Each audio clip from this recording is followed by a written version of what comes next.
Rapat pleno tertutup KPU Kota Denpasar memutuskan satu calon tidak memenuhi syarat, yakni Ketut Suhandi, sedangkan pasangannya Made Arjaya memenuhi syarat.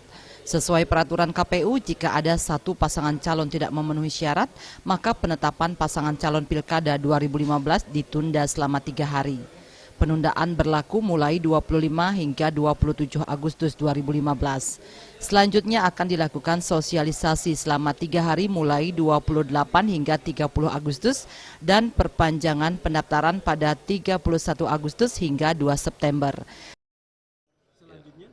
Selanjutnya KPU akan menunda selama 3 hari yang akan mulai berlaku besok, mulai tanggal 25 Agustus. Selama 3 hari untuk kemudian kami akan melakukan sosialisasi dan membuka kembali pendaftaran selama 3 hari sesuai dengan mekanisme SE 433. Kemungkinan di tanggal 31, 1 dan 2 September itu kita melakukan pembukaan pendaftaran kembali.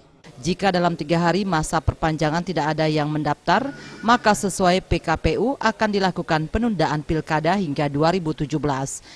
Kalau tidak ada yang mendaftar, kita pakai PKPU 9 pasal 67 bahwa jika pada masa perpanjangan pendaftaran dibuka kembali dan jika tidak ada yang mendaftar, maka KPU Kota Denpasar akan menunda pelaksanaan ini ke 2017. Jenny dan Ratna, Bali TV.